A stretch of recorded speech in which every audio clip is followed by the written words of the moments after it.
waba uri umukristu, umuyisilamu, umuyahudi, umubudapeste cyangwa se ukaba nta hantu na hamwe ubarizwa. Ariko uko biri kose birashoboka ko bwaba atari ubwa mbere wumvisha aya magambo.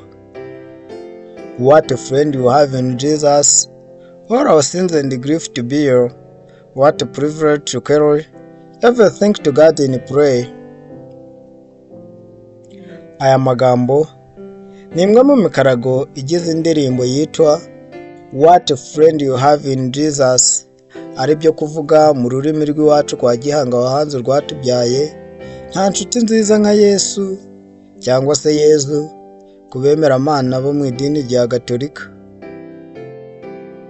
Iyi ndirimbo ikunze kuririmbwa n'abo mu itorero ry'Abadiventiste b'umunsi wa karindwi, ndetse yifashishwa n'abandi bose baba bagiye gusenga cyangwa se igihe bari mu bibazo bibakomereye bakayifashisha nk'indirimbo ibahumuriza. Ariko se waba uzi inkomoko n'amateka yayo? Waba uzi icyateye Joseph Scriven kwandika imikarago ya mbere y'iyi ndirimbo? Muri iki kiganiro kigufi tugiye kuvuga kuri amwe mu mateka n'inkomoko y'iyi ndirimbo ndetse n'icyateye uyu muhanzi kuyandika. Icyo usabwa ni ugukurikira ikiganiro ubundi ugashira amatsiko.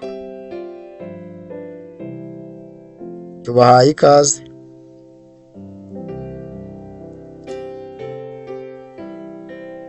Umwanditsi Nanette F. Elkins washinze umuryango Hope in the Healing cyangwa ibyiringiro mu komora mu Kinyarwanda, avuga ko iyi ndirimbo ikomoka kuri Joseph Scriven wavukiye muri Irilande ho mu mwaka w'1819.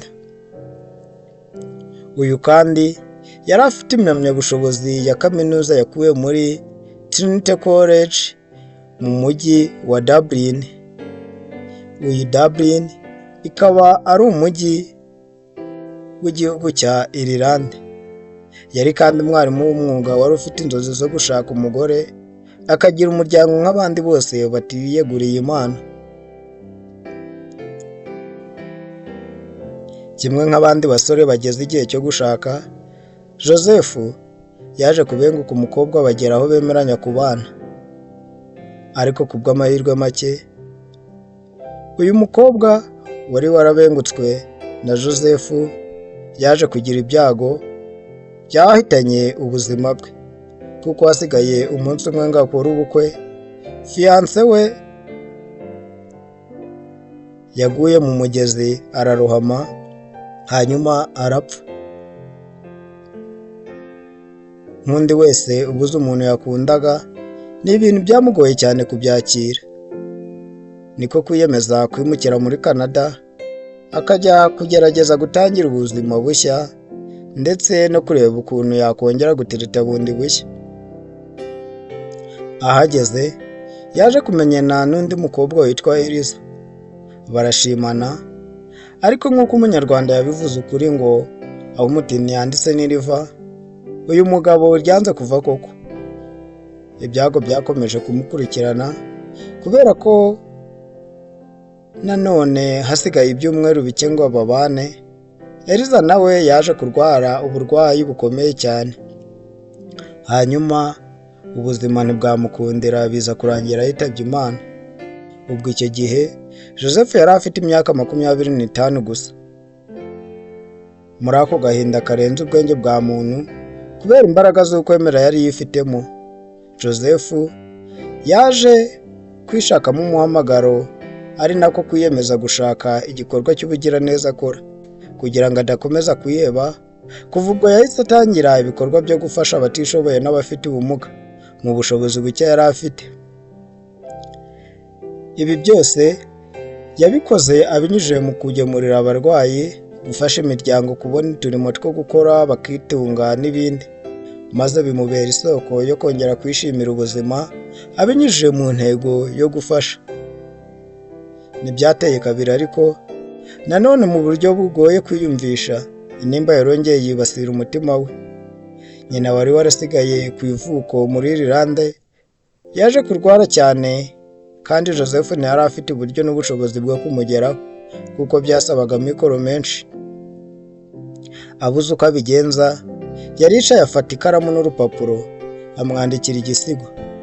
Kuva ubwo kibera ibisekuru n'ibisekuruza isoko y'imbaraga no kuzanzamuka nyuma yo kunyura mu bigeragezo.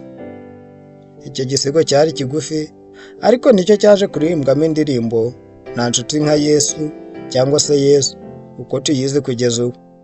Indi migemo ikaba yaraje kongerwaho n'umuhanzi Charles Converse ari nawe wanditse iyi ndirimbo. Nanette F. Elkins washyize iyi nkuru ahagaragara ku rubuga hopeinthehealing.com akomeza agira ati, muri iki gihe ibihugu byinshi biri mu bizazane n'ibibazo by'urudaca mu buryo butigeze bubaho nka mbere, ariko turagerageza kudaheranwa tukishyira hamwe mu isengesho kuko riracyakora.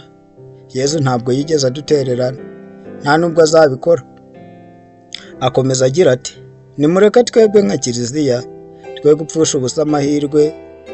Hari ibyiringiro byinshi mu Mana yacu, ibyiringiro by'ubuzima buhoraho n'ibyiringiro byinshi ko buri munota tuzabona Yesu aje kudutabara agasubiza amasengesho yacu.